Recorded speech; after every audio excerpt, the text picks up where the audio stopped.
Hello everyone, welcome to science and mathematics world. I am Kaushalendra Khare और आज की इस वीडियो में हम देखेंगे एक्सरसाइज 8.1 का क्वेश्चन नंबर फर्स्ट। तो चलिए शुरू करते हैं। इस क्वेश्चन में दिया हुआ है कि in triangle A B C, right angle at B, A B is equal to 24 centimetre, B C is equal to 7 centimetre, determine sine A, cos A, sine C and cos C. इसमें हमें बताना है, इसमें एक right triangle दिया हुआ है, इसका राइट एंगल किस पे है? बी पर। तो यहाँ लिखते हैं, ये हो गया ए, ये बी, ये सी। इसका राइट एंगल बी पर है तो ये आपका राइट एंगल हो गया। अब इसमें कह रहे हैं कि ए बी जो है वो क्या 24 centimetre, A B is equal to 24 centimetre. अब बी सी जो है वो कितनी है? 7 सेंटीमीटर, तो 7 सेंटीमीटर होगी। अब हमें साइन ए पता करना है, कॉस ए पता करना है, साइन सी पता करना है और कॉस सी पता करना है। अब यहाँ पे हम देख लेते हैं कि ये आपका राइट एंगल ट्रायंगल तो दिया है, इसमें दो साइड्स दी हैं, थर्ड साइड दी नहीं है। और थर्ड साइड जो है वो है हाइपोटेनियस, इस राइट एंगल के सामने वाली साइड है हाइपोटेनियस है। और हाइपोटेनियस को हम पाइथागोरस थ्योरम से कैलकुलेट कर सकते हैं। तो फिर हम लिख लेते हैं यहाँ पे इन ट्रायंगल, राइट ट्रायंगल लिखेंगे, राइट ट्रायंगल, आर टी से राइट हो गया, right triangle A B C by Pythagoras theorem.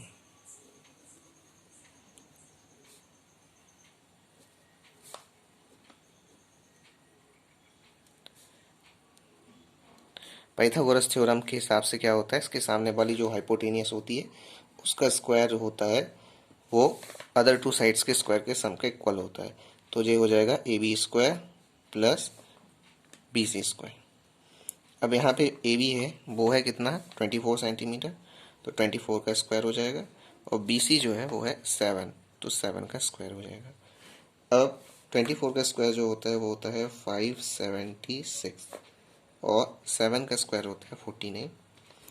अब हम इन दोनों को जोड़ देते हैं, इसको जोड़ने पे आएगा यहाँ पे 625। तो ए सी स्क्वायर आ गया हमारा 625। अब ए सी चाहिए था हमें, तो ए सी की वैल्यू कितनी होगी? यहाँ ए सी इज इक्वल टू होगा अंडर रूट 625। अब ये 625 होता है 25 का स्क्वायर, तो 25 का स्क्वायर होने के कारण अंडर रूट लगा था, स्क्वायर से स्क्वायर रूट कैंसिल हो गए। तो ए सी की वैल्यू आ गई आपकी 25 सेंटीमीटर। इसे हम बॉक्स में बंद कर देंगे। बॉक्स में बंद कर देना बहुत ज़रूरी रहता है, अलग से समझ में आ जाता है क्या है कैसा है, इसका अच्छा इम्पैक्ट पड़ता है आपके आंसर पर। अब देखते हैं उसमें हमें क्या चाहिए, साइन ए चाहिए। अब यहाँ देख लीजिए आप, साइन ए मीन्स यहाँ पर ए को एंगल थीटा मानेंगे। जब ए को एंगल थीटा मान लेंगे तो इसके सामने वाली जो साइड होगी वो आपकी परपेंडिकुलर हो जाएगी और इस तरफ वाली जो साइड हो जाएगी वो बेस हो जाएगी। हाइपोटेनियस तो हाइपोटेनियस ही रहेगी। अब देख लेते हैं जो साइन ए है वो क्या होता है। साइन ए जो होता है वो होता है आपका परपेंडिकुलर अपॉन हाइपोटेनियस। अब यहाँ पे परपेंडिकुलर देखिए कितना है, ये बी सी है भी, तो बी सी है इसलिए यहाँ पे बी सी लिख लेते हैं। और हाइपोटेनियस है आपकी ए सी, तो ए सी लिख लो। अब देखिए बी सी की वैल्यू कितनी है 7, तो 7 लिख दिया। और ए सी की वैल्यू कितनी है अभी निकाली थी 25, तो 25 लिख दिया। तो ये हो गया हमारा साइन ए। अब चलते हैं हम कॉस ए की तरफ, जो हमें पता करना था। तो कॉस ए में का जो रिलेशन होता है वो होता है बेस अपॉन हाइपोटेनियस। अब यहाँ पे देख लीजिए, इसमें भी वैसे ही रहेगा। ये आपका ट्रायंगल है, इसके सामने वाले ए को थीटा माना है तो ये आपका परपेंडिकुलर, ये बेस हो जाएगा। तो अब बेस चाहिए, बेस है आपका ए बी, हाइपोटेनियस तो ए सी ही रहेगी, तो इसीलिए यहाँ पे लिख देंगे A B upon A C. A B की वैल्यू कितनी है 24 है, तो 24 लिख दिया। ए सी की वैल्यू 25 है, 25 लिख दिया। अब चाहिए हमें साइन सी तो साइन सी लिख लेते हैं यहाँ पे। साइन सी मीन्स आपको अब थीटा जो है ना वो इस वाले एंगल को मानना है। अब जब इस एंगल को थीटा मानेंगे तो इसके सामने वाली साइड जो है ना, ये पहले ये बेस थी, अब ये हो गया परपेंडिकुलर, और ये जो परपेंडिकुलर था ये बेस बन गया। अब जी अब इसका जो साइन सी होता है वो क्या होगा, परपेंडिकुलर अपॉन हाइपोटेनियस होता है।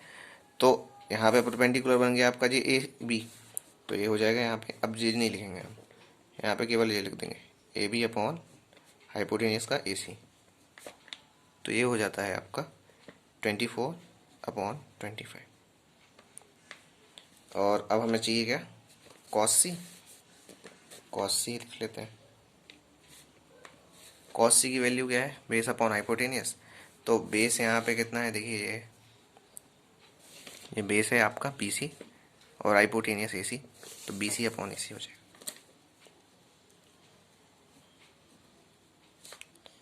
तो बी सी की वैल्यू कितनी आई यहाँ पे 7, तो 7 लिख दी। और ए सी की वैल्यू तो 25 ही है, तो 25 लिख लिया। तो बस यही 4 चीज़ें पता करनी थी, हमने पता कर ली। तो ये हो गया हमारा question A first. I hope आपको समझ में आ गया होगा। और यदि आपका कोई डाउट है या कोई क्यूरी है तो कमेंट करके हमें बताएं। और ऐसे भी और क्वेश्चंस देखने के लिए, एक्सरसाइज पूरी एक्सरसाइज समझने के लिए हमारे चैनल को सब्सक्राइब करें और इसे अपने दोस्तों के साथ भी शेयर करें। और कमेंट करके हमें बताएं कि आपको ये वीडियो कैसा लगा। वीडियो को लाइक ज़रूर कर दें। मिलते हैं अगली वीडियो में। गुड बाय, जय श्री राम।